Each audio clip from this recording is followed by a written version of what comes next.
ശരി, എടുത്തോ. ഒന്നാമത്തെ ചോദ്യം ചെയ്തോ. വെട്ടം കുറവായിരിക്കും, എന്നെ കാണാൻ പറ്റില്ലെങ്കിൽ കുഴപ്പമില്ല, സൗണ്ട് കേൾക്കാമല്ലോ. ഓക്കെ, കറണ്ട് വരുമ്പോൾ അങ്ങ് ഓക്കെ ആയിക്കോളും. ശരി, ചെയ്തോ. ഇന്ത്യയിൽ ആദ്യമായി പെട്രോളിയം ഖനനം ചെയ്തത് എവിടെയെന്നാണ് ചോദ്യം.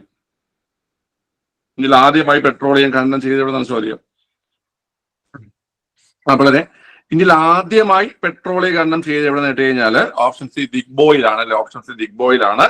ഓക്കെ, മുംബൈ ഹൈ എന്ന് വെച്ച് കഴിഞ്ഞാല് ഏറ്റവും വലിയ പെട്രോളിയം ഖനിയാണ് മുംബൈ ഹൈ എന്ന് പറയുന്നത് അല്ലേ. ഓക്കെ, ഏറ്റവും വലിയ പെട്രോളിയം ഖനി മുംബൈ ഹൈയും ആദ്യമായി പെട്രോളിയം ഖനനം ചെയ്ത് എവിടെ നേട്ട് ദിഗ്ബോയിലുമാണ്. ഓക്കെ, ഈ ദിഗ്ബോയ് ഏത് സംസ്ഥാനത്താണ്? ദിഗ്ബോയ് അസമിലാണ്. ദിഗ്ബോയ് അസമിലാണ്. അപ്പൊ ആ ഒരു പോയിന്റ് പഠിക്കുക. ദിഗ്ബോയ് അസമിലാണ്. ഓക്കെ, അത് ആദ്യത്തെ പെട്രോളിയം ഖനിയാണ്. ഏറ്റവും വലിയ പെട്രോളിയം ഖനിയാണ് Mumbai High. Mumbai High. Okay, അടുത്ത കൊങ്കൺ റെയിൽവേ ബന്ധിപ്പിക്കുന്നത് ഏതൊക്കെ സ്ഥലമെന്നാണ് ചോദ്യം. കൊങ്കൺ റെയിൽവേ ബന്ധിപ്പിക്കുന്നത് റോഹ മുതൽ മംഗലാപുരം വരെയാണ് കേട്ടോ. റോഹ മുതൽ മംഗലാപുരം വരെയാണ് കൊങ്കൺ റെയിൽവേ ബന്ധിപ്പിക്കുന്നത്. ഈ റോഹ ഏത് സംസ്ഥാനത്താണ്? റോഹ ഏത് സംസ്ഥാനത്താണ്? റോഹ മഹാരാഷ്ട്രയിലാണ്. റോഹ മഹാരാഷ്ട്രയിലാണ്. മംഗലാപുരം ഏത് സംസ്ഥാനത്താണ്? മംഗലാപുരം കർണാടകയിലാണ്. മംഗലാപുരം കർണാടകയിലാണ്. ഓക്കെ, അപ്പൊ റോഹ മഹാരാഷ്ട്രയിലും മംഗലാപുരം കർണാടകയിലുമാണ്. മംഗലാപുരം കർണാടകയിലുമാണ്. ഓക്കെ, ഈ കൊങ്കൺ റെയിൽവേയുടെ ആകെ നീളം എത്രയാണ്? കൊങ്കൺ റെയിൽവേയുടെ ആകെ നീളം എത്രയാണ്? അപ്പോൾ കൊങ്കൺ റെയിൽവേയുടെ ആകെ നീളം 780 കിലോമീറ്റർ ആണ്. കൊങ്കൺ റെയിൽവേയുടെ ആകെ നീളം 780 കിലോമീറ്റർ ആണ്. കൊങ്കൺ റെയിൽവേയുടെ ആകെ നീളം 780 കിലോമീറ്റർ ആണ്. ഓക്കെ, കൊങ്കൺ എന്ന് വെച്ചാൽ നിങ്ങൾക്ക് അറിയാം, അതായത് നമ്മുടെ ഈ പശ്ചിമഘട്ട മലനിരകളെ നമ്മുടെ ഈ കർണാടക, ഗോവ ആ ഭാഗങ്ങളിലൊക്കെ അറിയപ്പെടുന്ന പേരാണ് ഈ കൊങ്കൺ എന്നറിയപ്പെടുന്നത്. കൊങ്കൺ മലനിരകൾ എന്നാണ് അറിയപ്പെടുന്നത് അല്ലേ. ഓക്കെ, അപ്പൊ ആ ഒരു ഭാഗത്ത് അറിയപ്പെടുന്നത് കൊങ്കൺ മലനിരകൾ എന്നാണ്. ഓക്കെ, അപ്പൊ അതിലൂടെ കടന്നു പോകുന്ന റെയിൽവേ ആയതുകൊണ്ടാണ് ഈ ഒരു പേരിൽ കൊങ്കൺ റെയിൽവേ എന്ന് അറിയപ്പെടുന്നത്. ബന്ധിപ്പിക്കുന്ന സ്ഥലങ്ങൾ റോഹ മുതൽ മംഗലാപുരം വരെയാണ്. 780 കിലോമീറ്റർ ദൈർഘ്യമുണ്ട്. ഓക്കെ, അടുത്ത് വരണ്ട ഉഷ്ണക്കാറ്റായ ലൂ അനുഭവപ്പെടുന്ന ഋതു ഏതാണ്? ഉഷ്ണക്കാറ്റായ ലൂ അനുഭവപ്പെടുന്ന ഋതു. ഓക്കെ, ലൂ അനുഭവപ്പെടുന്ന ഋതു ഏത് ചോദ്യത്തിൽ തന്നെ ഉത്തരവുണ്ടല്ലേ. ഉഷ്ണക്കാറ്റായ ലൂ അനുഭവപ്പെടുന്നത് ഉഷ്ണകാലത്തല്ലേ. ഉഷ്ണകാലത്താണ് ലൂ അനുഭവപ്പെടുന്നത്. ഓക്കെ, ഇവിടെ ഈ ലൂ നിങ്ങൾ മനസ്സിലാക്കേണ്ട ഒന്ന് രണ്ട് കാര്യങ്ങളുണ്ട്.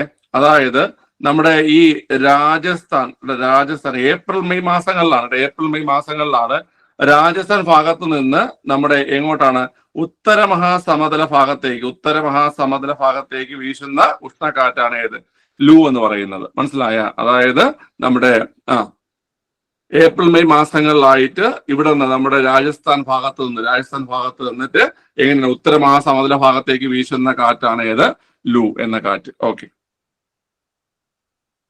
അടുത്ത് ദേശീയ ജലപാത 1 ഏതൊക്കെ സ്ഥലങ്ങളെ ബന്ധിപ്പിക്കുന്നു? ദേശീയ ജലപാത 1 ബന്ധിപ്പിക്കുന്ന സ്ഥലങ്ങൾ. അത് BC ക്വസ്റ്റ്യൻ ആണ്. ഹാൽഡിയ മുതൽ അലഹബാദ് വരെയാണ് അല്ലെ. ഹാൽഡിയ മുതൽ അലഹബാദ് വരെയാണ് ദേശീയ ജലപാത 1 ബന്ധിപ്പിക്കുന്നത്. ഓക്കെ, നമുക്ക് അതിനെക്കുറിച്ച് ബാക്കി കാര്യങ്ങളൊക്കെ അറിയാം. ഗംഗാ നദിയിലാണ്. ഓക്കെ, ഗംഗാ നദിയിലാണ് സ്ഥിതി ചെയ്യുന്നത്. ഓക്കെ, എത്രയാണ് ദൈർഘ്യം? ദൈർഘ്യം 1620 കിലോമീറ്റർ ആണ് അല്ലെ. 1620 കിലോമീറ്റർ ആണ് ദൈർഘ്യം. ഓക്കെ, അപ്പൊ ഗംഗാ നദിയിലൂടെയാണ് ഒഴുകുന്നത്. ഗംഗാ നദിയിലാണ് സ്ഥിതി ചെയ്യുന്നത് ദേശീയ ജലപാത 2. ഓക്കെ, 1620 കിലോമീറ്റർ ആണ് ദൈർഘ്യം. 1620 കിലോമീറ്റർ ആണ് ദൈർഘ്യം. ഓക്കെ, ശരി, അടുത്ത ചോദ്യം. ഉപദ്വീപീയ ഇന്ത്യയിൽ കൂടുതലായി കാണപ്പെടുന്ന നൈസർഗിക സസ്യജാലം ഏതാണ്? ഉപദ്വീപീയ ഇന്ത്യയിൽ കൂടുതലായി കാണപ്പെടുന്ന നൈസർഗിക സസ്യജാലം. ഓക്കെ, വളരെ ഉപദ്വീപീയ ഇന്ത്യയിൽ കൂടുതലായി കാണപ്പെടുന്ന നൈസർഗിക സസ്യജാലം ഇലപൊഴിയും കാടുകളാണ്. ഓക്കെ, കോളെടുത്തു. ഇലപൊഴിയും കാടുകളാണ് ഉപദ്വീപീയ ഇന്ത്യയിൽ കൂടുതലായിട്ട് കാണപ്പെടുന്നത് കേട്ടോ. ഓക്കെ, ക്ലിയർ ആണ്. അടുത്ത ചോദ്യം. താഴെ തന്നിരിക്കുന്ന പ്രസ്താവനകളിൽ ഹിമാലയത്തെ സംബന്ധിച്ച് തെറ്റായത് ഏതാണ്? ഹിമാലയത്തെ സംബന്ധിച്ച് തെറ്റായ പ്രസ്താവന.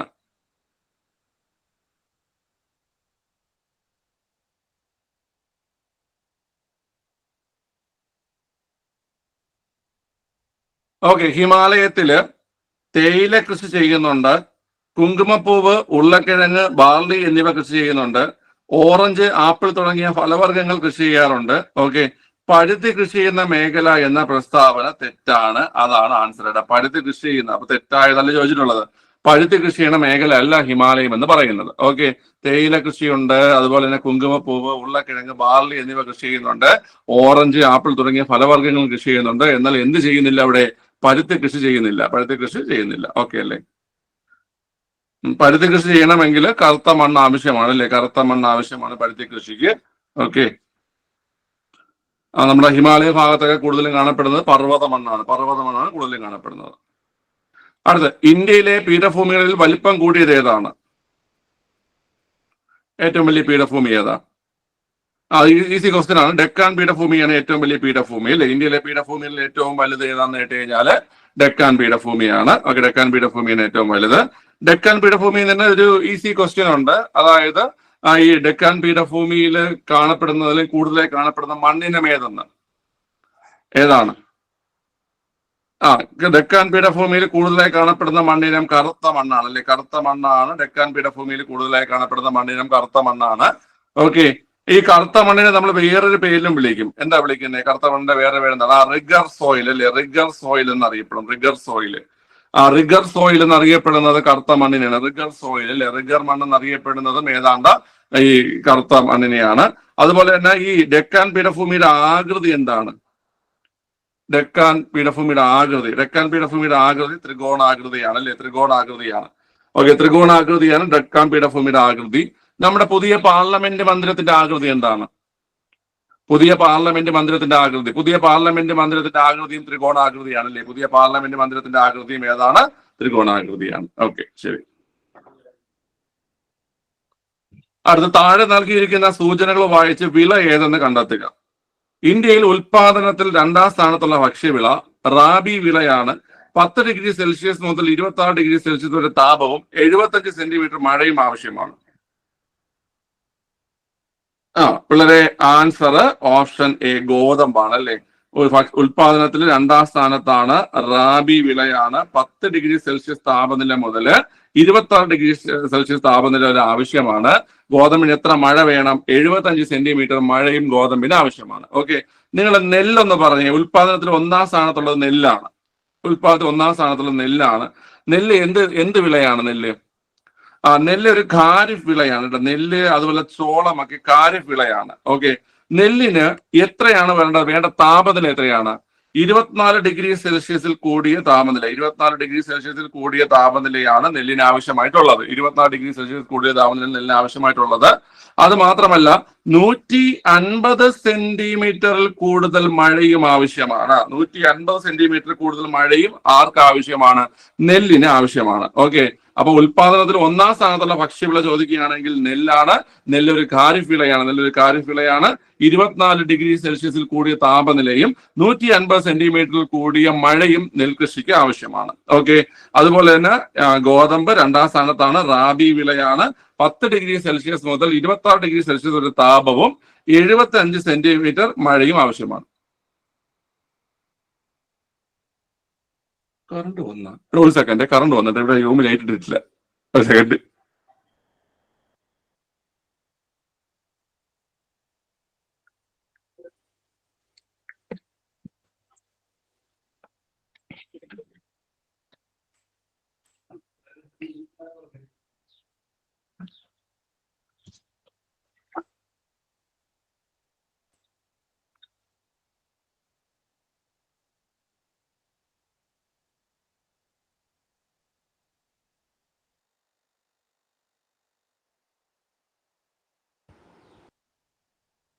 കറണ്ട് വന്നായിരുന്നു കേട്ടോ പിള്ളേരെ. പൊട്ടണെന്നാൽ ലോക പൊട്ടത്. നേരത്തെ വന്നെന്ന് തോന്നുന്നു കറണ്ട്. മനസ്സിൽ KCB വിളിച്ചോണ്ടിരിക്കുകയായിരുന്നു ഞാൻ.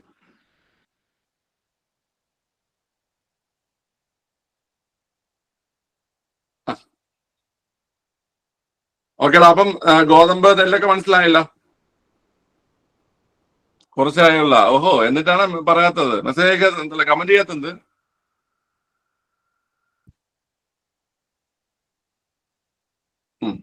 ഓക്കെ. അടുത്ത ചോദ്യം. വടക്ക് കിഴക്കൻ മൺസൂൺ കാലത്ത് കൂടുതൽ മഴ ലഭിക്കുന്ന ഇന്ത്യയിലെ ഭൂപ്രകൃതി വിഭാഗം ഏതാണ്? വടക്കിഴക്കൻ മൺസൂൺ കാലത്ത് കൂടുതൽ മഴ ലഭിക്കുന്നത് കിഴക്കൻ തീരസമുദ്രത്തിലാണ് അല്ലെ? കിഴക്കൻ തീരസമുദ്രത്തിലാണ് ഏറ്റവും കൂടുതൽ മഴ ലഭിക്കുന്നത്. കിഴക്കൻ തീരസമുദ്രത്തിലാണ് അല്ലെ? ഓക്കെ പിള്ളേരെ, അപ്പം ഈ തെക്ക് പടിഞ്ഞാറൻ മൺസൂൺ കാലത്തോ? തെക്ക് പടിഞ്ഞാറൻ മൺസൂൺ കാലത്ത് പടിഞ്ഞാറൻ തീരസമതലം. തെക്ക് പടിഞ്ഞാറൻ മൺസൂൺ കാലത്ത് പടിഞ്ഞാറൻ തീരസമതലത്തിലാണ് കൂടുതൽ മഴ ലഭിക്കുന്നത്. ഓക്കെ, വടക്ക് കിഴക്കൻ മൺസൂൺ കാലത്ത് കൂടുതൽ മഴ ലഭിക്കുന്നത് ഏതിലാണ്ട? കിഴക്കൻ തീരസമതലത്തിലാണ്. ഓക്കെ, ക്ലിയർ ആണ്. ഓക്കെ, എടാ നമ്മുടെ ഇന്ത്യയിലെ കാലാവസ്ഥയെ നമ്മൾ 4ആയിട്ട് ഡിവൈഡ് ചെയ്യുന്നുണ്ട്. ആ 4ആയിട്ട് ഡിവൈഡ് ചെയ്തെന്ന് പറയുകയാണെങ്കിൽ ആദ്യം നമുക്ക് വരുന്ന സമയത്ത് തെക്ക് പടിഞ്ഞാറൻ മൺസൂൺ വരുന്നുണ്ട് അല്ലെ? തെക്ക് പടിഞ്ഞാറൻ മൺസൂൺ വരുന്നുണ്ട്. തെക്ക് പടിഞ്ഞാറ് മാസങ്ങളൊന്ന് പറഞ്ഞേ. തെക്ക് പടിഞ്ഞാറൻ മൺസൂണിന്റെ മാസങ്ങളൊന്ന് പറഞ്ഞേ. ഏത് മുതൽ ഏത് വരെയാണ്? ജൂൺ മുതൽ സെപ്റ്റംബർ വരെ തെക്ക് പടിഞ്ഞാറൻ മൺസൂൺ. അത് കഴിഞ്ഞാൽ വടക്ക് കിഴക്കൻ മൺസൂൺ ആണ്. വടക്ക് കിഴക്കൻ മൺസൂൺ ഒക്ടോബർ നവംബർ മാസങ്ങളിലാണ് വടക്ക് കിഴക്കൻ മൺസൂൺ. അത് കഴിഞ്ഞാൽ പിന്നെ വരുന്ന ഏതാ? അത് കഴിഞ്ഞാൽ പിന്നെ വരുന്നത് പിള്ളേരെ ശൈത്യകാലമാണ്. ശൈത്യകാലം കറക്റ്റ് പറഞ്ഞ ഏത് മാസം മുതൽ ഏത് മാസം വരെയാണ്? ശൈത്യകാലം ഡിസംബർ മുതൽ ഫെബ്രുവരി വരെയാണ്. തെറ്റിക്കരുത്, ഡിസംബർ മുതൽ ഫെബ്രുവരി വരെയാണ് ശൈത്യകാലം. മനസ്സിലായ? ഡിസംബർ മുതൽ ഫെബ്രുവരി വരെയാണ് ശൈത്യകാലം എന്നുള്ള കാര്യം നിങ്ങൾ മനസ്സിലാക്കുക. അതുപോലെ തന്നെ ഏറ്റവും ലാസ്റ്റ് ആയിട്ട് വേനൽക്കാലം ഏത് മുതൽ ഏത് വരെടാ? വേനൽക്കാലം മാർച്ച് മുതൽ മെയ് വരെയാണ് വേനൽക്കാലം. ഓക്കെ, അപ്പൊ അത് അത്യാവശ്യം എളുപ്പമുള്ള കാര്യങ്ങൾ തന്നെയാണ്. നമ്മുടെ 4 കാലാവസ്ഥ എന്ന് പറഞ്ഞത് തെക്ക് പടിഞ്ഞാറൻ മൺസൂൺ ജൂൺ മുതൽ സെപ്റ്റംബർ വരെയും, വടക്ക് കിഴക്കൻ മൺസൂൺ എന്ന് പറഞ്ഞാൽ ഒക്ടോബർ നവംബർ മാസങ്ങളിലും, ശൈത്യകാലം ഡിസംബർ മുതൽ ഫെബ്രുവരി വരെയും, വേനൽക്കാലം മാർച്ച് മുതൽ മെയ് വരെയുമാണ്. ഓക്കെ, അത് നിങ്ങൾക്ക് മനസ്സിലായി. ഓക്കെ അല്ലേ?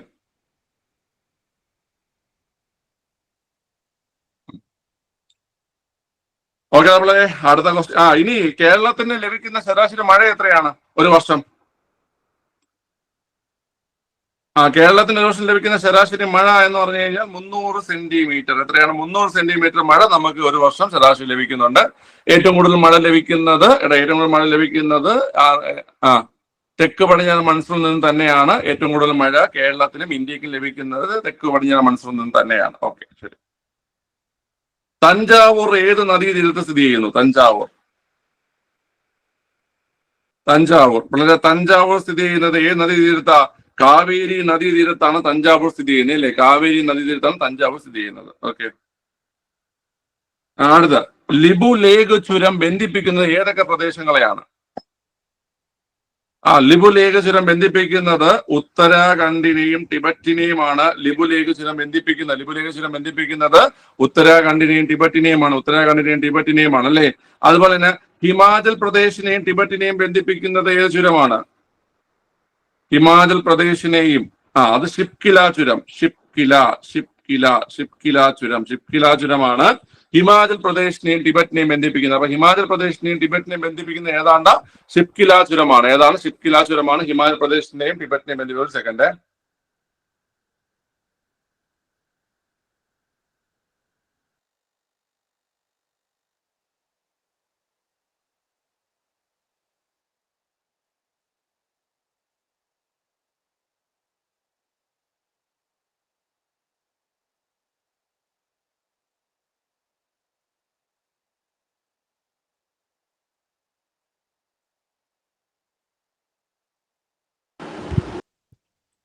അപ്പോൾ ഹിമാചൽ പ്രദേശിനെയും ടിബറ്റിനെയും ബന്ധിപ്പിക്കുന്ന ചുരമാണ് ഷിപ്കില ചുരം എന്ന് പറയുന്നത്. ശ്രീനഗർ കാർഗിൽ തമ്മിൽ ബന്ധിപ്പിക്കുന്ന ഏതാണ്?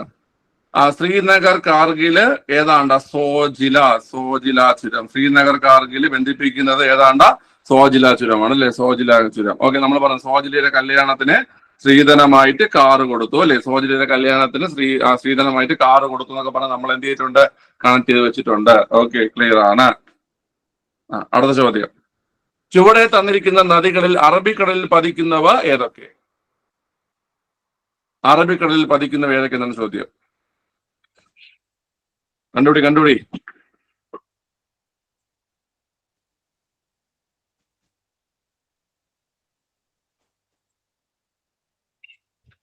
സിന്ധു നദി അറബിക്കടലിലാണോ? ആണോ? സിന്ധു നദി അറബിക്കടലിൽ ആണ്. ഓക്കെ. മഹാനദി അറബിക്കടലിലാണോ? മഹാനദി അറബിക്കടലിലല്ല. മഹാനദി ബേ ഓഫ് ബംഗാളിലാണ്. ഏത് മഹാനദി? നർമ്മദ അറബിക്കടലിലാണോ? യെസ്, നർമ്മദയും താപ്തിയൊക്കെ അറബിക്കടലിലാണ്. പെരിയാർ അറബിക്കടലിലാണോ? യെസ്, പെരിയാറും അറബിക്കടലിലാണ്. ഓക്കെ, പെരിയാർ അറബിക്കടലിലാണ്. അതായത് 1, 3, 4 എന്നിവയാണ് അറബിക്കടലിൽ പതിക്കുന്ന നദികൾ. ആൻസർ ഏതാണ്ട് ഓപ്ഷൻ ബി ആണ്. ഓക്കെ, ക്ലിയർ ആണല്ലോ. നർമ്മദ, താപ്തി എന്നിവ അറബിക്കടലിലാണ് പതിക്കുന്നതിനുള്ള കാര്യം മനസ്സിലാക്കുക. ഓക്കെ. ഹിമാലയ പർവ്വതത്തിന്റെ ഏറ്റവും തെക്ക് ഭാഗം ഏത് പേരിൽ അറിയപ്പെടുന്നു? ഹിമാലയ പർവ്വതത്തിന്റെ ഏറ്റവും തെക്ക് ഭാഗം ഏത് പേരിൽ അറിയപ്പെടുന്നു? ഹിമാലയ പർവ്വതത്തിന്റെ ഏറ്റവും തെക്ക് ഭാഗം അറിയപ്പെടുന്ന പേരാണ് പിള്ളേരെ സിവാലിക്. ഏതാണ്? സിവാലിക് എന്നാണ് അറിയപ്പെടുന്നത്. ഓക്കെ.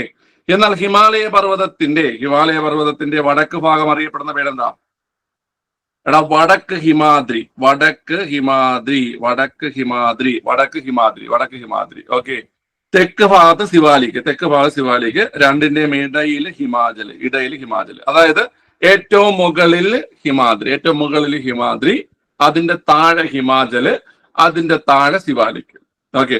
അതായത് ഹിമാദ്രിയുടെ തെക്ക് ഭാഗത്താണ് ഹിമാചലിന്റെ തെക്ക് ഭാഗത്താണ് സിവാലിക്. ഓക്കെ. ഇനി സിവാലിക്കിന്റെ വടക്ക് ഭാഗത്താണ് ഹിമാചലിന്റെ വടക്ക് ഭാഗത്താണ് ഏത്? ഹിമാദ്രി. ഓക്കെ. ഇതില് ഹിമാദ്രിയുടെ ശരാശരി ഉയരം എന്ന് പറയും. ഹിമാദ്രിയുടെ ശരാശരി ഉയരം 6000 മീറ്റർ ആണ്. 6000 മീറ്റർ ആണ് ഹിമാദ്രിയുടെ ശരാശരി ഉയരം. ഓക്കെ. ഹിമാചലിന്റെ ശരാശരി ഉയരം എന്ന് പറഞ്ഞേ. ഹിമാചലിന്റെ ശരാശരി ഉയരം 3000 മീറ്റർ ആണ് ഹിമാചലിന്റെ ശരാശരി ഉയരം. ഓക്കെ. സിവാലിക്കിന്റെ ശരാശരി ഉയരം പറഞ്ഞേ. സിവാലിക്കിൻ്റെത് 1220 മീറ്റർ ആണ് സിവാലിക്കിന്റെ ശരാശരി ഉയരം. ഓക്കെ. സിവാലിക്കിന്റെ ശരാശരി ഉയരം 1220 മീറ്റർ ആണ്. ഓക്കെ. ഈ എവറസ്റ്റ് സ്ഥിതി ചെയ്യുന്നതും കാഞ്ചൻജംഗ സ്ഥിതി ചെയ്യുന്നതൊക്കെ എവിടെയാണ്? കാഞ്ചൻജംഗ സ്ഥിതി ചെയ്യുന്നത് എവിടെയാണ്? അത് ഹിമാദ്രിയിലാണ്. വേണ്ട, എവറസ്റ്റും കാഞ്ചൻജംഗയും സ്ഥിതി ചെയ്യുന്നത് ഹിമാദ്രിയിലാണ്. അങ്ങനെയാണെങ്കിൽ മൗണ്ട് കെ ടു അല്ലെങ്കിൽ ഗോഡ്വിൻ ഓസ്റ്റിൻ സ്ഥിതി ചെയ്യുന്നത് എവിടെയാ? മൗണ്ട് കെ2 അല്ലെങ്കിൽ ഗോഡ്വിൻ ഓസ്റ്റിൻ സ്ഥിതി ചെയ്യുന്നത് കാരക്കോറത്താണ്. കാരക്കോറം മൗണ്ട് കെ2 അല്ലെങ്കിൽ ഗോഡ്വിൻ ഓസ്റ്റിൻ സ്ഥിതി ചെയ്യുന്നത് എവിടെയാണ്? വളരെ കാരക്കോറത്താണ്. കാരക്കോറം മലനിരകളിലാണ് മൗണ്ട് കെ2 അല്ലെങ്കിൽ ഗോഡ്വിൻ ഓസ്റ്റിൻ സ്ഥിതി ചെയ്യുന്നത്. ഓക്കെ. അടുത്ത ചോദ്യം. ഇന്ത്യയിൽ ആദ്യമായി തിരമാലകളിൽ നിന്നും ഊർജം ഉൽപ്പാദിപ്പിക്കുന്നതിനുള്ള പ്ലാന്റ് സ്ഥാപിക്കപ്പെട്ടത് എവിടെ? ഇന്ത്യയിൽ ആദ്യമായിട്ട് തിരമാലകളിൽ നിന്നും ഊർജം ഉൽപ്പാദിപ്പിക്കുന്ന പ്ലാന്റ് എവിടെയാണത്? അത് ഓപ്ഷൻ ഡി വിഴിഞ്ഞമാണ്. ഓക്കെ.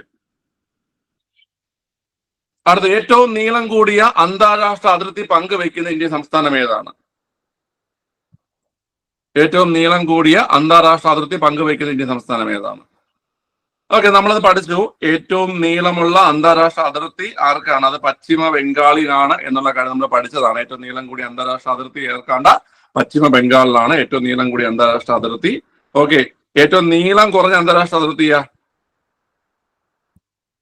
ഏറ്റവും നീളം കുറഞ്ഞ അന്താരാഷ്ട്ര അതിർത്തി സംസ്ഥാനം നാഗാലാൻഡ് ആണല്ലേ? നാഗാലാൻഡ്. ഓക്കെ. ഏറ്റവും നീളം കുറഞ്ഞ അന്താരാഷ്ട്ര അതിർത്തി ഉള്ളത് നാഗാലാൻഡിനാണ് ഏറ്റവും നീളം കുറഞ്ഞ അന്താരാഷ്ട്ര അതിർത്തി ഉള്ളത്. ഓക്കെ. ഏറ്റവും നീളം കൂടിയ അന്താരാഷ്ട്ര അതിർത്തി സംസ്ഥാനം വെസ്റ്റ് ബംഗാളും ഏറ്റവും നീളം കുറഞ്ഞത് നാഗാലാൻഡുമാണ്. ഓക്കെ. അടുത്ത. ഇന്ത്യയുടെ കേന്ദ്രഭാഗമായ പ്രദേശം അല്ലെങ്കിൽ നഗരം ഏതാണ്?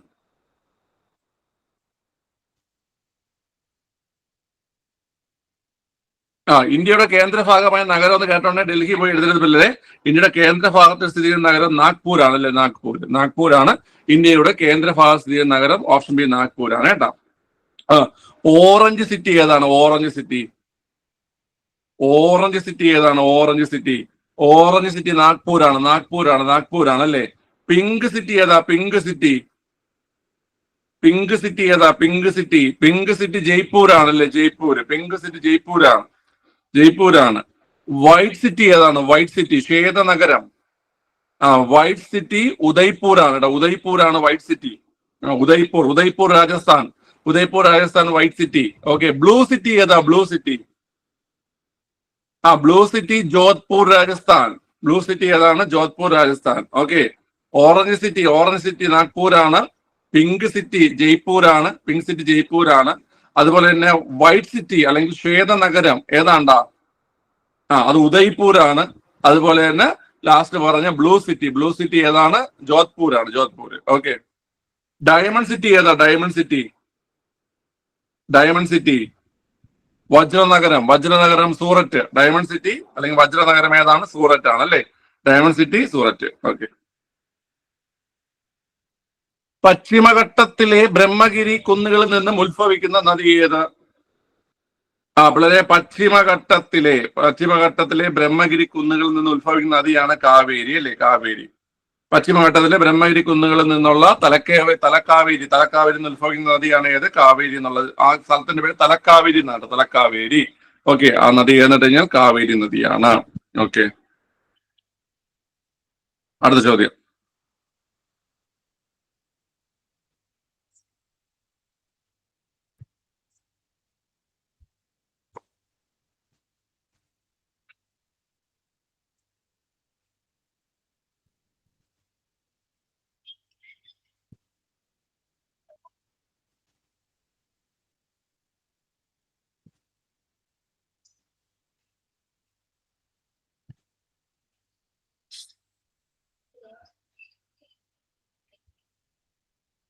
നോക്കോ. വളരെ ചോദ്യം ഇതാണ്. താഴെ പറയുന്നതിൽ ശരിയായ പ്രസ്താവന ഏതെന്നാണ് ചോദ്യം. ഓക്കെ. പുതിയ എക്കൽ നിക്ഷേപങ്ങളെ ഖാദർ എന്ന് വിളിക്കുന്നു. ശരിയാണ്. പുതിയ എക്കൽ നിക്ഷേപങ്ങളെ ഖാദർ എന്നും പഴയ എക്കൽ നിക്ഷേപങ്ങളെ ഭങ്കർ എന്നും വിളിക്കുന്നു അല്ലെ? പഴയ എക്കൽ നിക്ഷേപങ്ങളെ ഭങ്കർ എന്നും വിളിക്കുന്നു കേട്ടോ. ഭങ്കർ എന്നും വിളിക്കുന്നു. പുതിയ എക്കൽ നിക്ഷേപങ്ങളെ ഖാദർ എന്നും പഴയ എക്കൽ നിക്ഷേപങ്ങളെ ഭങ്കർ എന്നും വിളിക്കുന്നു. ഭങ്കർ എന്നും വിളിക്കുന്നു. ശരിയാണ്. കറുത്ത മണ്ണിനെ റിഗർ എന്ന് വിളിക്കുന്നു. നമ്മൾ നേരത്തെ പറഞ്ഞു കറുത്ത മണ്ണിനെ നമ്മൾ റിഗർ എന്ന് വിളിക്കുന്നു എന്ന് പറഞ്ഞാൽ അതും ശരിയാണ്. കറുത്ത മണ്ണിന് ഈർപ്പം വഹിക്കുന്നതിനുള്ള കഴിവ് കുറവാണ്. ഓക്കെ. ശരിയാണോ തെറ്റാണോ? നമ്മൾ ഈ കറുത്ത മണ്ണിൽ കൃഷി ചെയ്യുന്ന പ്രധാനപ്പെട്ട വിളകൾ ഒന്ന് പരുത്തി, കരിമ്പ് എന്നിവയൊക്കെയാണ്. ഈ സാധനങ്ങൾക്ക് ധാരാളം ജലം ആവശ്യമാണ്. ഇതിനൊക്കെ ധാരാളം ജലം ആവശ്യമാണ്. ഓക്കെ. അപ്പൊ അങ്ങനെയാണെങ്കിൽ നമുക്ക് അവിടെ കൃഷി ചെയ്യാൻ പറ്റുമോടെ? പറ്റുമോ? പറ്റത്തില്ല. അതായത് കറുത്ത മണ്ണിന് ഈർപ്പം വഹിക്കുന്ന കഴിവ് കൂടുതലാണ് കൂടുതലാണ്. ഓക്കെ. അപ്പൊ ഈ പ്രസ്താവന തെറ്റാണ്. അടുത്ത്, എക്കൽ മണ്ണിന് ഫലപുഷ്ടി കുറവാണ്. എക്കൽ മണ്ണിന് ഫലപുഷ്ടി കൂടുതലാണ് അല്ലേ? എക്കൽ മണ്ണ് ഫലപുഷ്ടി കൂടുതലാണ്. ഓക്കെ. അതായത് ഓപ്ഷൻ എ ആണ്. അതായത് 1ഉം 2ഉമാണ് ശരി. 1ഉം 2ഉമാണ് ശരി. ഓക്കെ. ചുമ്മാ കറുപ്പിച്ച് വിടുകയാണ്. ഇന്ത്യയിൽ ആദ്യത്തെ പോസ്റ്റ് ഓഫീസ് സ്ഥാപിതമായത് എവിടെ?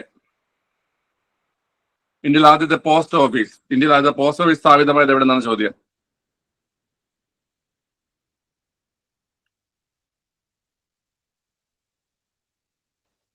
പിള്ളേരെ, ഇന്ത്യയിൽ ആദ്യത്തെ പോസ്റ്റ് ഓഫീസ് സ്ഥാപിതമായത് മുംബൈയിലും. ഇന്ത്യയിൽ ആദ്യത്തെ പോസ്റ്റ് ഓഫീസ് സ്ഥാപിതമായത് മുംബൈയിലും. ആദ്യത്തെ ജനറൽ പോസ്റ്റ് ഓഫീസ് സ്ഥാപിതമായത് കൊൽക്കത്തയിലും. ആദ്യത്തെ സൈബർ പോസ്റ്റ് ഓഫീസ് സ്ഥാപിതമായത് എവിടെയാണ്? ആദ്യ സൈബർ പോസ്റ്റ് ഓഫീസ് സ്ഥാപിതമായത് ചെന്നൈയിലുമാണ്. മനസ്സിലായ? ആദ്യ പോസ്റ്റ് ഓഫീസ് മുംബൈ ആണ്. ആദ്യത്തെ ജനറൽ പോസ്റ്റ് ഓഫീസ് കൊൽക്കത്തയാണ്. ആദ്യത്തെ സൈബർ പോസ്റ്റ് ഓഫീസ് ആണ് ചെന്നൈയിലുള്ളത്. ആദ്യ സൈബർ പോസ്റ്റ് ഓഫീസ് ആണ് ഇവിടെ ഉള്ളത്, വളരെ ചെന്നൈയിലുള്ളത്. ഓക്കെ. അടുത്ത്, 3 തലസ്ഥാനങ്ങളുള്ള ഇന്ത്യയിലെ ആദ്യ സംസ്ഥാനം ഏതാണ്? അത് മാറി. അമരാവതി മാത്രമായിട്ട് മാറിയിട്ടുണ്ട്. ഓക്കെ. ഓപ്ഷൻ സി ആയിരുന്നു അന്നത്തെ ആൻസർ. ഓക്കെ. ആന്ധ്രാപ്രദേശ് അത് മാറിയിട്ടുണ്ട്. ഇപ്പോൾ തലസ്ഥാനം മാത്രം കേട്ടോ.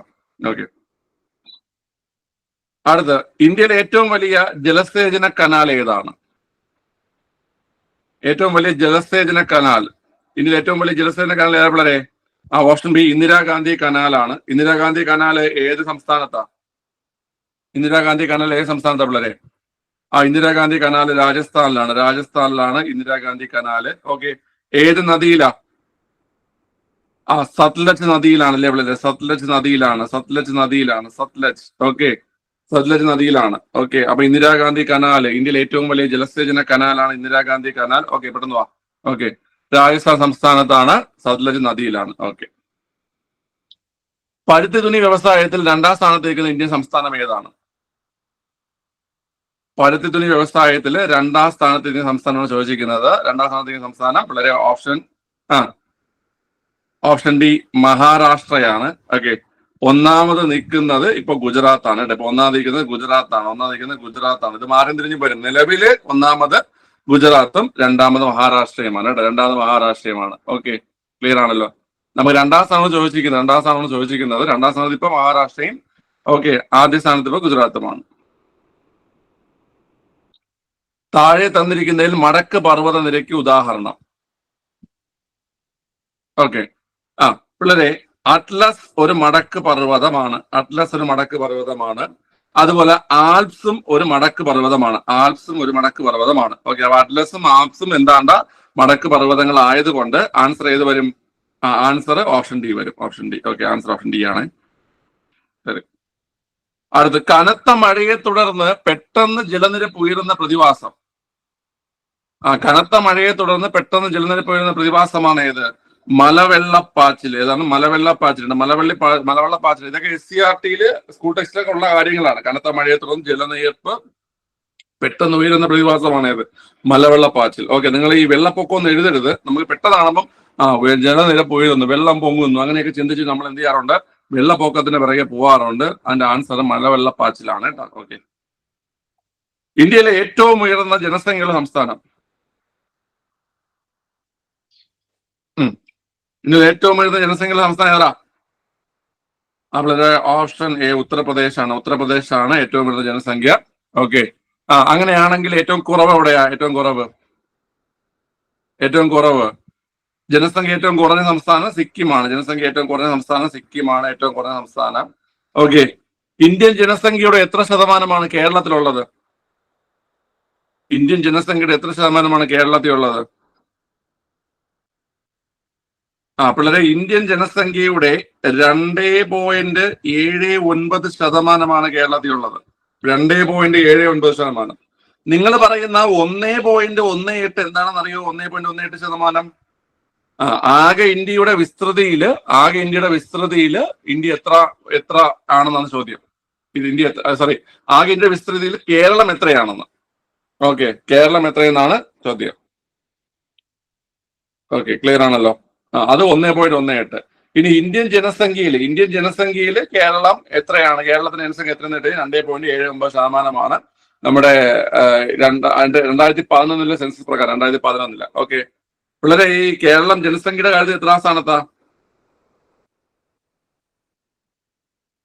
കേരള ജനസംഖ്യയുടെ സ്ഥാനത്ത് 13ാം സ്ഥാനത്താണ്. കേട്ടോ. നമ്മൾ ഇത്തിരി പുറകിലോട്ടാണ്. ഓക്കെ, നമ്മളെ വിചാരിച്ചോടാൻ മുന്നോട്ട് വരേണ്ടത്. ഓക്കെ, ശരി, ഒരു കാര്യം നമ്മൾ പുറകിലോട്ടാകാൻ പാടില്ല. ഓക്കെ, 1,00,000-ലധികവും 10,00,000-ൽ താഴെയും ജനസംഖ്യയുള്ള നഗരങ്ങൾ അറിയപ്പെടുന്ന പേരെന്താണ്? വളരെ 1,00,000-ലധികവും 10,00,000-ൽ താഴെയും ജനസംഖ്യയുള്ള നഗരങ്ങൾ അറിയപ്പെടുന്ന പേരെന്താണ്? പിള്ളേരെ, അതാണ് നഗരം. എന്താണ്? നഗരം. ഓക്കെ, നഗരമാണ് കേട്ടോ. നഗരം. ഓക്കെ, 1,00,000-ലധികവും 10,00,000-ൽ താഴെയും ജനസംഖ്യയുള്ള നഗരങ്ങൾ അറിയപ്പെടുന്ന പേരാണ് നഗരം. ഓക്കെ, ശരി, ഇതിന്റെ ബാക്കി ഞാൻ പിന്നെ പറഞ്ഞുതരാം. അടുത്ത്, ഇന്ത്യയിലെ ശരത്കാലം അനുഭവപ്പെടുന്ന കാലഘട്ടം ഏതാണ്? ശരത്കാലം ഇന്നലെ ഞാൻ പറഞ്ഞതാ. ശരത്കാലം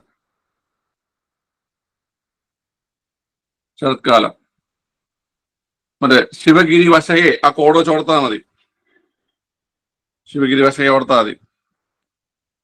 പിള്ളേരെ, സെപ്റ്റംബർ മുതൽ ഒക്ടോബർ വരെയാണ് അല്ലേ? ആ കോഡ് നമ്മൾ കഴിഞ്ഞ ആഴ്ച പറഞ്ഞതാ കേട്ടോ. ഞാൻ അത് കിട്ടാത്തവർക്ക് പിന്നെ പറഞ്ഞുതരാം. അടുത്ത്, താഴെ തന്നിരിക്കുന്നവയിൽ ട്രാൻസ് ഹിമാലയത്തിൽ ഉൾപ്പെടുന്നത് ഏത്?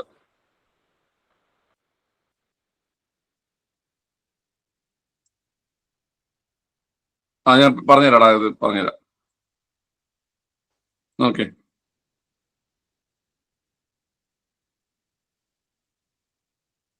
ട്രാൻസ് ഹിമാലയത്തില് ലഡാക്ക്, സസ്കർ അല്ലേ?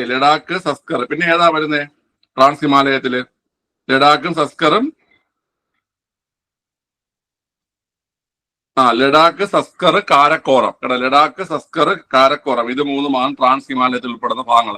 ലഡാക്ക്, സസ്കർ, കാരക്കോറം ഇത് മൂന്നുമാണ് ട്രാൻസ് ഹിമാലയത്തിൽ ഉൾപ്പെടുന്ന ഭാഗങ്ങൾ. കേട്ടോ, ഓക്കെ. അടുത്ത, ലോകത്ത് ഏറ്റവും അധികം ചണം ഉൽപ്പാദിപ്പിക്കുന്ന രാജ്യം. ഏറ്റവും അധികം ചണം ഉൽപ്പാദിപ്പിക്കുന്ന രാജ്യം. ഏറ്റവും അധികം ചണം ഉൽപ്പാദിപ്പിക്കുന്ന രാജ്യം ഓപ്ഷൻ സി ഇന്ത്യയാണ്. ഓപ്ഷൻ സി ഇന്ത്യയാണ്. ഓക്കെ. അടുത്ത, വിന്ധ്യ പർവ്വതം മുതൽ ഇന്ത്യൻ ഉപദ്വീപിന്റെ ലെഫ്റ്റ് ആയിരിക്കും. വിന്ധ്യ പർവ്വതം മുതൽ ഇന്ത്യൻ ഉപദ്വീപിന്റെ തെക്കേ അറ്റം വരെ വ്യാപിച്ചു കിടക്കുന്ന വിസ്തൃതമായ ഭൂവിഭാഗം ഏതാണ്? വിന്ധ്യ പർവ്വതം മുതൽ ഇന്ത്യൻ ഉപദ്വീപിന്റെ തെക്കേ അറ്റം വരെ. ഓക്കെ, അതാണ് ഡെക്കാൻ പീഠഭൂമി. കേട്ടോ, ഇത് കണ്ടോ, വിന്ധ്യ പർവ്വതം മുതൽ ഇന്ത്യൻ ഉപദ്വീപിന്റെ തെക്കേ അറ്റം വരെ വ്യാപിച്ചു കിടക്കുന്ന വിസ്തൃതമായ ഭൂവിഭാഗമാണ് ഏത്? ഡെക്കാൻ പീഠഭൂമി. ഓക്കെ. അടുത്ത്, താഴെ തന്നിട്ടുള്ളവയിൽ നിന്നും ശരിയായ പാരമ്പര്യേതര ഊർജ സ്രോതസ്സുകൾ കണ്ടെത്തുക. ശരിയായ പാരമ്പര്യേതര ഊർജ സ്രോതസ്സുകൾ കണ്ടെത്തുക. പാരമ്പര്യേതര.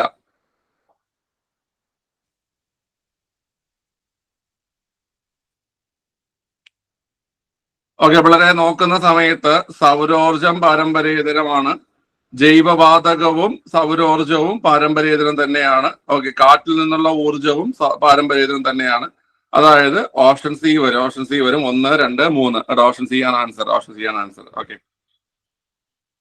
അടുത്ത്, ഇന്ത്യയുമായി കര അതിർത്തി പങ്കുവയ്ക്കുന്ന എല്ലാ രാജ്യങ്ങൾ ഏതാണെന്ന് കണ്ടെത്തിക്കോ.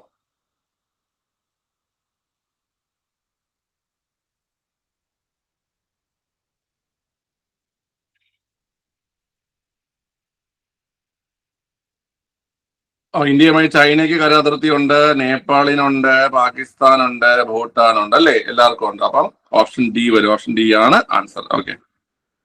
ലോകത്തിലെ ഏറ്റവും വലിയ കൊടുമുടി. ഏറ്റവും വലിയ കൊടുമുടി.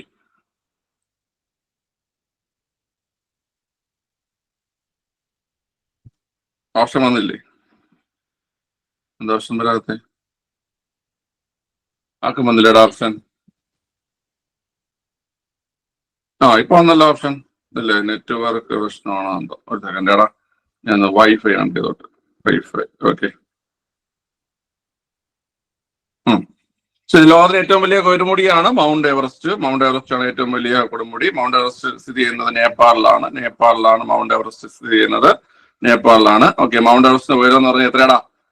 മൗണ്ട് എവറസ്റ്റിന്റെ ഉയരം എത്രയാ? 88, 48, 88, 48, 48, 48.86 മീറ്റർ ആണ്. 88, 48.86 മീറ്റർ ആണ്. കേട്ടോ, 88, 48.86 മീറ്റർ ആണ് മൗണ്ട് എവറസ്റ്റിന്റെ ഉയരം. ഓക്കെ. ഇനി അടുത്ത ചോദ്യം, ഇന്ത്യയിലെ ഏറ്റവും ഉയരം കൂടിയ കൊടുമുടി ഏതാ? ഇന്ത്യയിലെ ഏറ്റവും ഉയരം കൂടിയ കൊടുമുടി ഏതാ? അതവിടെ പോകണ്ട. ഇന്ത്യയിലെ ഏറ്റവും ഉയരം കൂടിയ കൊടുമുടിയാണ് മൗണ്ട് കെ2 അല്ലെങ്കിൽ ഗോഡ്വിൻ ഓസ്റ്റിൻ. കേട്ടോ, ഇതിന്റെ വേറൊരു പേരാണ് ഗോഡ്വിൻ ഓസ്റ്റിൻ. ഗോഡ്വിൻ ഓസ്റ്റിൻ എന്നാണ് വേറൊരു പേര്. ഇത് സ്ഥിതി ചെയ്യുന്നത് കാരക്കോറത്താണ്, അല്ലേ? കാരക്കോറത്താണ് ഈ പറഞ്ഞ മൗണ്ട് കെ2 അല്ലെങ്കിൽ ഗോഡ്വിൻ ഓസ്റ്റിൻ സ്ഥിതി ചെയ്യുന്നത് കാരക്കോറത്താണ്. കാരക്കോറം. വളരെ പക്ഷേ പൂർണ്ണമായും ഇന്ത്യയിൽ സ്ഥിതി ചെയ്യുന്ന ഏറ്റവും ഉയരം കൂടിയ കൊടുമുടി അത് കാഞ്ചൻജംഗയാണ്. കേട്ടോ, സിക്കിമില് ഹിമാദ്രിയിൽ സ്ഥിതി ചെയ്യുന്ന കാഞ്ചൻജംഗ.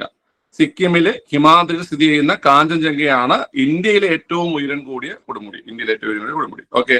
ഈ നമ്മുടെ മൗണ്ട് കെ2ന്റെ ഉയരം എത്ര എന്നറിയോ? മൗണ്ട് കെ2 പൂർണ്ണമായി ഇന്ത്യയിലല്ല. പൂർണ്ണമായി ഇന്ത്യ സ്ഥിതി ചെയ്യുന്നത് കാഞ്ചൻജംഗയാണ്. മൗണ്ട് കെ2ന്റെ ഉയരം ആർക്കും പറയാൻ പറ്റുമോ? 86.11 മീറ്റർ.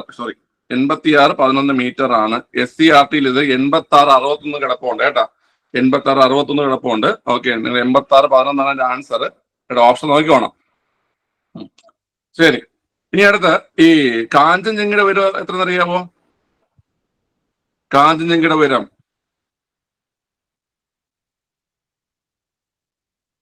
കാഞ്ചൻജംഗയുടെ ഉയരം 85, 86 ആണ്. 85, 86 കാഞ്ചൻജംഗയുടെ ഉയരം. 85, 86 മീറ്റർ ആണ് കാഞ്ചൻജംഗയുടെ ഉയരം. കേട്ടോ, 85, 86 മീറ്റർ ആണ് കാഞ്ചൻജംഗയുടെ ഉയരം. ഓക്കെ. ശരി, അടുത്ത്, മണിക്കാരൻ എന്നല്ല, മണികർണൻ എന്നാണ് എന്റെ പേര്. മണികരൺ താപോർജ കേന്ദ്രം സ്ഥിതി ചെയ്യുന്ന ഇന്ത്യൻ സംസ്ഥാനം. അവിടെ മണികരൺ താപോർജ നിലയം സ്ഥിതി ചെയ്യുന്നത് ഓപ്ഷൻ ഡി ഹിമാചൽ പ്രദേശിലാണ്. ഓപ്ഷൻ ഡി ഹിമാചൽ പ്രദേശിലാണ്. അവിടെ ഇന്ത്യയിൽ ഏറ്റവും കൂടുതൽ ഊർജ്ജം ഉൽപ്പാദിപ്പിക്കുന്നത് ജലവൈദ്യുതിയിലൂടെയാണോ അതോ താപവൈദ്യുതിയിലൂടെയാണോ അപ്പോൾ ഇന്ത്യയിൽ ഏറ്റവും കൂടുതൽ താപവൈദ്യുതിയും കേരളത്തിൽ ഏറ്റവും കൂടുതൽ ഏതാണ്? കേരളത്തിൽ ഏറ്റവും കൂടുതലുള്ളത് ജലവൈദ്യുതിയാണ്. നോക്കിയത് കേരളത്തിൽ എവിടെ നോക്കിയാലും ജലവൈദ്യുത പദ്ധതികളാണ് അല്ലേ? പക്ഷെ ഇന്ത്യയിൽ ഏറ്റവും കൂടുതൽ താപവൈദ്യുത പദ്ധതികളാണ്. ഓക്കെ, ഇന്ത്യയിൽ ഏറ്റവും കൂടുതൽ താപവൈദ്യുത പദ്ധതികളും കേരളത്തിലാണെങ്കിൽ ഏറ്റവും കൂടുതൽ ജലവൈദ്യുത പദ്ധതികളുമാണ്. ഓക്കെ, അടുത്ത ചോദ്യം, സിന്ധു, ഗംഗ, ബ്രഹ്മപുത്ര നദികളുടെ എക്കൽ നിക്ഷേപങ്ങൾ മൂലം രൂപപ്പെട്ട ഭൂവിഭാഗം ഏതാണ്? സിന്ധു, ഗംഗ, ബ്രഹ്മപുത്ര നദികളുടെ എക്കൽ നിക്ഷേപങ്ങൾ മൂലം രൂപപ്പെട്ട ഭൂവിഭാഗം ഏതാ പിള്ളേരെ? ഓപ്ഷൻ എ ഉത്തരമഹാസമതലമാണ്. ഓപ്ഷൻ എ ഉത്തരമഹാസമതലമാണ്. സിന്ധു, ഗംഗ, ബ്രഹ്മപുത്ര നദികളുടെ എക്കൽ നിക്ഷേപങ്ങൾ മൂലം രൂപപ്പെട്ട ഭൂവിഭാഗം. ഓക്കെ, നമുക്കറിയാം ധാന്യക്കലവറ എന്നറിയപ്പെടുന്നു. ഓക്കെ, ധാന്യക്കലവറ എന്നറിയപ്പെടുന്നത് ഏതാണ്ട് ഉത്തരമഹാസമതലമാണ്. അതുപോലെ ഇന്ത്യൻ സമ്പദ് വ്യവസ്ഥയുടെ നട്ടെല്ല് എന്നറിയപ്പെടുന്നത്, ഓക്കെ, ഇന്ത്യൻ സമ്പദ് വ്യവസ്ഥയുടെ നട്ടെല്ല് എന്നറിയപ്പെടുന്നത് ഏതാണ്? ഉത്തരമഹാസമതലമാണ് ഇന്ത്യൻ സമ്പദ് വ്യവസ്ഥ നട്ടെല്ല് എന്നറിയപ്പെടുന്നത്. ഓക്കെ, ഇന്ത്യയിലെ ഏറ്റവും പഴക്കം ചെന്നതും വലിപ്പമുള്ളതുമായ സ്റ്റീൽ പ്ലാന്റ് ഏതാണ്? ഇന്ത്യയിൽ ഏറ്റവും പഴക്കം ചെന്നതും വലിപ്പമുള്ളതുമായ സ്റ്റീൽ പ്ലാന്റ് ഏതാണ് ചോദ്യം. അപ്പോൾ TISCO Tata Iron and Steel company, TISCO. Okay, ഇന്ത്യയിൽ ഏറ്റവും പഴക്കം ചെന്നതും വലിപ്പമുള്ളതുമായ സ്റ്റീൽ പ്ലാന്റ് ആണ് ടിസ്കോ. ഏത് വർഷമാണ് സ്ഥാപിതമായത്? ടിസ്കോ സ്ഥാപിതമായത് 1907 ടിസ്കോ സ്ഥാപിതമായത്. ഓക്കെ, ടിസ്കോ ഏത് സംസ്ഥാനത്താണ് വളരെ? Tata Iron and steel plant നിലവിലെ സംസ്ഥാനത്താണ്? നിലവിലെ സ്ഥിതി ചെയ്യുന്നത് ജാർഖണ്ഡിലാണ്. ജാർഖണ്ഡിൽ എവിടെയാ? ജാർഖണ്ഡില് ജംഷഡ്പൂരിലാണ് അല്ലേ പിള്ളേര്? ജംഷഡ്പൂർ. ഓക്കെ, ഇന്ത്യയുടെ സ്റ്റീൽ സിറ്റി, ഇന്ത്യയുടെ പിറ്റ്സ്ബർഗ് എന്നിങ്ങനെയൊക്കെ അറിയപ്പെടുന്ന ജംഷഡ്പൂർ ആണ് ഇന്ത്യയുടെ സ്റ്റീൽ സിറ്റി. ഇന്ത്യയുടെ ഉരുക്ക് നഗരം എന്നറിയപ്പെടുന്ന ജംഷഡ്പൂർ ആണ്. ഓക്കെ, ഏത് നദീതീരത്താണ് Tata Iron and Steel Company? ഏത് നദീതീരത്താണ്ടാ? സുവർണരേഖ. ഏത് നദീതീരത്താണ്? സുവർണരേഖ നദീതീരത്താണ്. അപ്പം പഴക്കം ചെന്നതും വലിപ്പമുള്ളതുമായ സ്റ്റീൽ പ്ലാന്റ് ആണ് Tata Iron and Steel company. 1907 സ്ഥാപിതമായി. നിലവിൽ ജാർഖണ്ഡിലാണ് സ്ഥിതി ചെയ്യുന്നത്, ജംഷഡ്പൂരിലാണ് സ്ഥിതി ചെയ്യുന്നത്. കേട്ടാ, നദി ചോദിക്കുകയാണെങ്കിൽ സുവർണരേഖ എന്നാണ് നദിയുടെ പേര്. ഓക്കെ, ഇന്ത്യയുടെ ഉരുക്ക് നഗരം, ഇന്ത്യയുടെ പിറ്റ്സ്ബർഗ് എന്നിങ്ങനെയൊക്കെ അറിയപ്പെടുന്ന ഏതാണ്? ജംഷഡ്പൂർ ആണ്. അതുപോലെ തന്നെ ഇന്ത്യയിലെ കനികളുടെ നഗരം എന്നറിയപ്പെടുന്ന ഏതാണ്?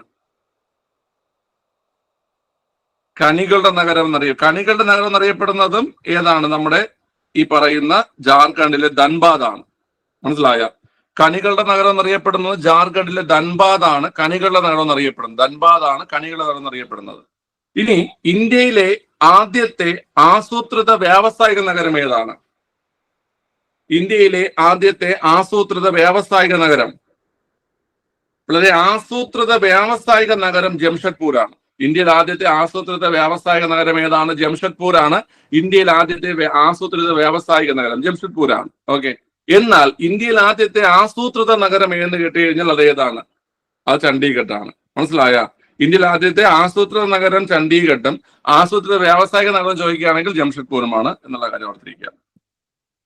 ഓക്കെ, ഇന്ത്യയിലൂടെ കടന്നു പോകുന്ന പ്രധാന അക്ഷാംശ രേഖ ഏതാണ്?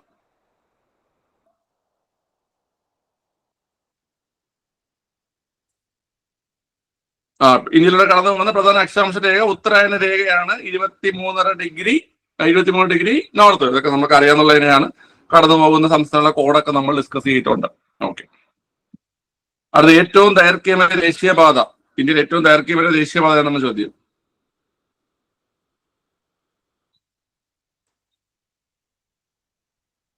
NH-44 ആണ്. NH-44 ആണ് ഏറ്റവും ദൈർഘ്യമേറിയ ദേശീയപാത. NH-44 ബന്ധിപ്പിക്കുന്ന സ്ഥലങ്ങൾ ഏതൊക്കെയാണ്? NH-44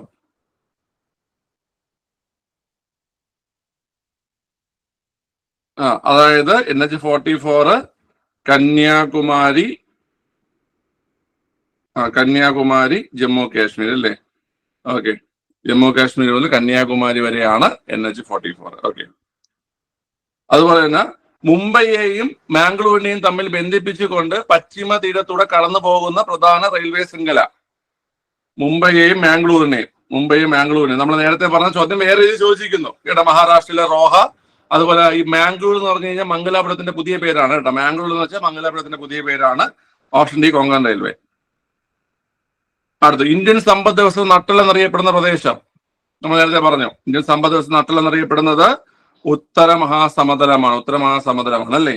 okay. താഴെ തന്നിരിക്കുന്നവയിൽ നിന്നും ഉപദ്വീപീയ നദികൾ ഉൾപ്പെടാത്ത നദി കണ്ടെത്തുക. അപ്പോൾ നർമ്മദ ഉപദ്വീപീയ നദി, മഹാനദി ഉപദ്വീപീയ നദി, കാവേരി ഉപദ്വീപീയ നദി, ലൂണി എന്തല്ല, ലൂണി ഉപദ്വീപീയ നദി അല്ല. ഓക്കെ. ഉപദ്വീപീയ നദികൾ ഇപ്പൊ 3 ഇനി അടുത്ത 3 കൂടെ പഠിക്കുക. കൃഷ്ണ, ഗോദാവരി, താപ്തി. കൃഷ്ണ, ഗോദാവരി, താപ്തി. ഈ 6 പ്രധാനപ്പെട്ട ഉപദ്വീപീയ നദികൾ കേട്ടാ. നർമ്മദ, താപ്തി, കൃഷ്ണ, ഗോദാവരി, കാവേരി, മഹാനദി കേട്ടാ. നർമ്മദ, താപ്തി, അതുപോലെ തന്നെ കൃഷ്ണ, ഗോദാവരി, മഹാനദി, കാവേരി. ഓക്കെ, ക്ലിയർ ആണല്ലോ? ഓക്കെ. റിഗർ എന്നറിയപ്പെടുന്ന കറുത്ത മണ്ണിന് ഏറ്റവും അനുയോജ്യമായ കൃഷി ഏതാണ്? നമ്മൾ പറഞ്ഞു ഏതാണ്ട് ഏറ്റവും നല്ലത് പരുത്തിയാണ്.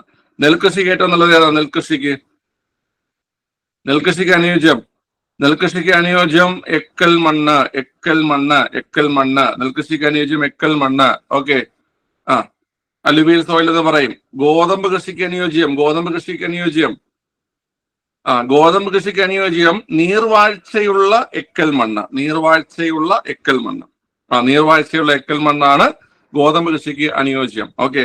റബ്ബർ കൃഷിക്ക് അനുയോജ്യം ലാറ്ററൈറ്റ് മണ്ണ്. ലാറ്ററൈറ്റ് മണ്ണ് അല്ലെങ്കിൽ ചെങ്കൽ മണ്ണ് നമ്മൾ മലയാളത്തിൽ പറയും അല്ലേ? ലാറ്ററൈറ്റ് മണ്ണ് അല്ലെങ്കിൽ ചെങ്കൽ മണ്ണെന്ന് പറയും. ഗോതമ്പ് കൃഷിക്ക് നെൽകൃഷിക്കും എക്കൽ മണ്ണാണ്. റബ്ബർ കൃഷിക്ക് അനുയോജ്യം ഏതാണ്ട് ലാറ്ററൈറ്റ് മണ്ണാണ്. പരുത്തി കൃഷിക്ക് അനുയോജ്യം കറുത്ത മണ്ണാണ്. ഓക്കെ. ഇതിൽ ഏറ്റവും കൂടുതൽ മഴ ലഭിക്കുന്ന പ്രദേശമായ മൗസിൻഡ്രം ഏത് സംസ്ഥാനത്താണ്? മൗസിൻഡ്രം മേഘാലയ. Option A Meghalaya. അടുത്ത് ഇന്ത്യയിലെ ഭൗമ താപോർജ പ്ലാന്റ് സ്ഥിതി ചെയ്യുന്ന പ്രദേശം. ഇത് സ്ഥിരം ചോദിക്കുന്നതാ. മണികരൺ ഹിമാചൽ പ്രദേശ്. ഓക്കെ. ജനസാന്ദ്രത ഏറ്റവും കുറവുള്ള സംസ്ഥാനം ഏതാണ്? പോപ്പുലേഷൻ ഡെൻസിറ്റി ഏറ്റവും കുറവ് എവിടെ ഉള്ളത്? അരുണാചൽ പ്രദേശിലാണ് ഏറ്റവും കുറവുള്ളത്. ഏറ്റവും കൂടുതലുള്ള 3 നമ്പറാ. 1, 2, 3. 1 ആരാ? 1 ബീഹാർ. ഓക്കെ. 2 ആരാ? 2 ജനസാന്ദ്രത ഏറ്റവും കൂടിയ സംസ്ഥാനം 2 വെസ്റ്റ് ബംഗാൾ. 3 മൂന്നാം സ്ഥാനത്ത് കേരളം. ഓക്കെ. ജനസാന്ദ്രത 1 ബീഹാർ, 2 വെസ്റ്റ് ബംഗാൾ, 3 കേരളം. 1 ബീഹാർ, 2 വെസ്റ്റ് ബംഗാൾ, 3 കേരളം. ഇതാണ് ജനസാന്ദ്രത കാര്യത്തില് 1, 2, 3 സ്ഥാനങ്ങളിൽ. ഓക്കെ. കേരളത്തെ ഏറ്റവും കൂടുതൽ ജനസാന്ദ്രത ഏത് ജില്ലയിലാ? കേരളത്തിൽ ഏറ്റവും കൂടുതൽ ജനസാന്ദ്രത തിരുവനന്തപുരത്താണ്. ഏറ്റവും കുറവ് ഇടുക്കിയിലാണ്. മനസ്സിലായോ? ഏറ്റവും കുറവ് ഇടുക്കിയിലാണ്. കൂടുതൽ ട്രിവാൻഡ്രവും കുറവ് ഇടുക്കിയിലുമാണ്. കൂടുതൽ തിരുവനന്തപുരവും കുറവ് ഇടുക്കിയിലുമാണ്. ഓക്കെ. ശ്രീനഗർ കാർഗിൽ മേഖലകളെ തമ്മിൽ ബന്ധിപ്പിക്കുന്ന ചുരം നേരത്തെ പറഞ്ഞു. ഓക്കെ. സോജിലയുടെ കല്യാണത്തിന് ശ്രീധനമായി കാറ് കൊടുത്തു. ഓക്കെ. സോജില. അടുത്ത് ജൂൺ മുതൽ നവംബർ വരെ കൃഷി ചെയ്യുന്ന കാർഷിക കാലം ഏതാണ്?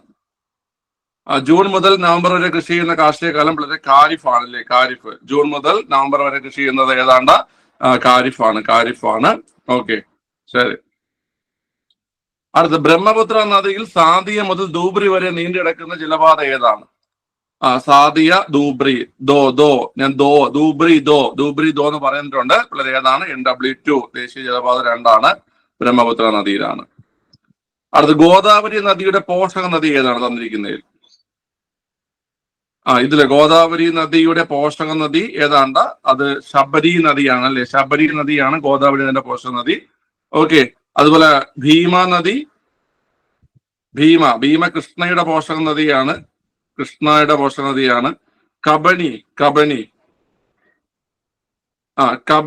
കബനി കാവേരിയുടേതാണ്. അടുത്ത് ടെല്ല് ഷിയോനാഥ് പിള്ളേരെ ഇബ് ടെല്ല് ശിയോനാഥ് കേട്ടോ. ഇബ് ടെല്ല് ശിയോനാഥ് ഇതൊക്കെ മഹാനദിയുടെ പോഷക നദികളാണ് കേട്ടോ. മഹാനദിയുടെ പോഷക നദികളാണ്. ഓക്കെ, അടുത്ത 2 ചോദ്യം കൂടെ. ലക്ഷദ്വീപിന്റെ തലസ്ഥാനം.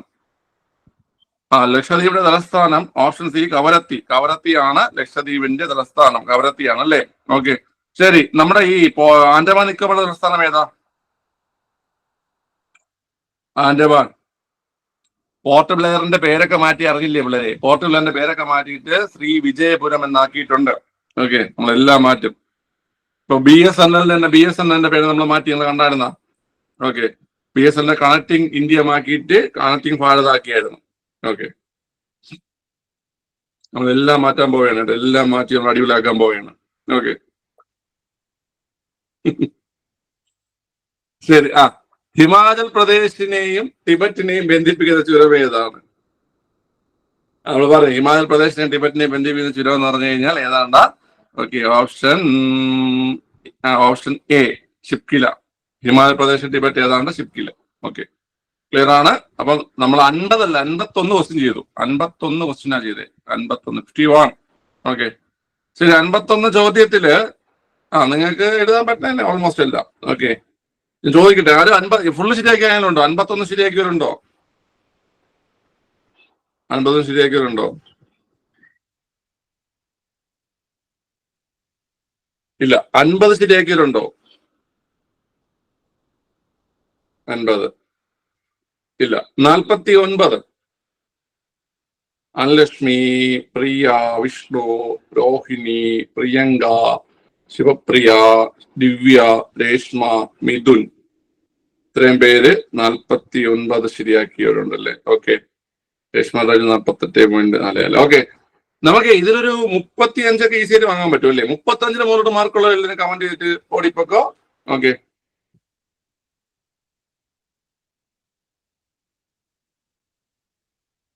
ഓക്കെ, എല്ലാവരും 35 മുകളിൽ മാർക്കുള്ള എല്ലാവരും. ഓക്കെ, അപ്പം നമ്മൾ ഇനി നാളെ കാണത്തുള്ളൂ. വി വിൽ ശിവഗിരി വശയ്ക്ക് കോഡ് വേണം. ശിവഗിരി വശയ്ക്ക് എന്നോട് പറയുന്നില്ലേടാ? ഇല്ലായിരുന്ന happy wedding anniversary. Thank you Manisha. Sivagiri വശയ്ക്ക് പറഞ്ഞുതരാം. ഓക്കെ, സെലിബ്രേഷൻ ഉണ്ടോന്ന്? സെലിബ്രേഷൻ ഒന്നും പ്ലാൻ ചെയ്തിട്ടില്ല. ഓക്കെ, ശിവഗിരി വശയ്ക്ക് കോഡ് വേണം എന്നുള്ളത് നിന്നോ, ബാക്കിയുള്ളത് പൊക്കോ. ശിവഗിരി വശയ്ക്ക് കോഡ് വേണം.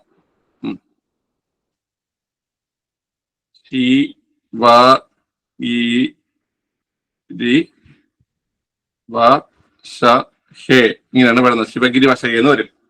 ശിവഗിരി വശകെ. എടാ, നമുക്ക് 6 ഋതുക്കളാണുള്ളത്. 6 ഋതുക്കൾ.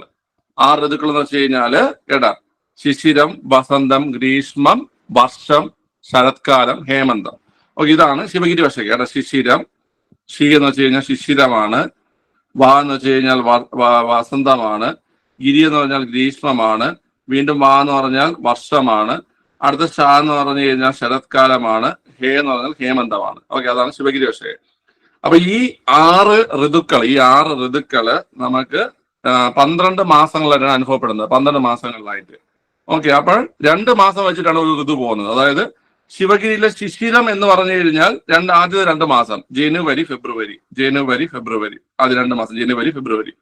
ഓക്കെ, അടുത്ത് വസന്തം എന്ന് പറഞ്ഞു കഴിഞ്ഞാൽ മാർച്ച് ഏപ്രിൽ കേട്ടോ. വസന്തം മാർച്ച് ഏപ്രിൽ ആണ്. ഓക്കെ, അടുത്ത ഗ്രീഷ്മം എന്ന് പറഞ്ഞു കഴിഞ്ഞാൽ ഏതാണ്? മെയ് ജൂൺ ആണ് ഗ്രീഷ്മം. ഓക്കെ, അടുത്ത് വർഷകാലം എന്ന് പറഞ്ഞു കഴിഞ്ഞാൽ ജൂലൈ ഓഗസ്റ്റ് ആണ് കേട്ടോ. ജൂലൈ ഓഗസ്റ്റ് ആണ് വർഷകാലം. അടുത്ത് ശരത്ത് എന്ന് പറഞ്ഞു കഴിഞ്ഞാല് ശരത്കാലം വരുന്നത് എപ്പോഴാണ്? സെപ്റ്റംബർ ഒക്ടോബറിലാണ് ശരത്കാലം വരുന്നത്.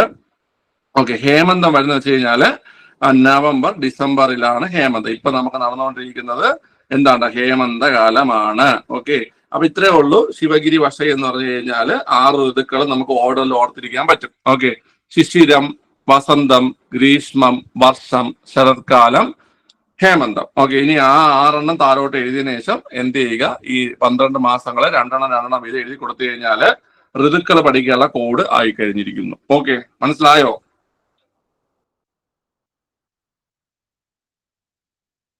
ഓക്കെ, മനസ്സിലായല്ലോ? ഒന്നുകൂടെ പറയണോ ആർക്കെങ്കിലും ഇത്? ആർക്കെങ്കിലും ഒന്നുകൂടെ പറയണോടാ? വേണ്ട. ഓക്കെ, സോ ഞാൻ എന്റെ വെഡിങ് ആനിവേഴ്സറിയിലേക്ക് പോവുകയാണ്. ഓക്കെ, ബൈ, നാളെ കാണാം.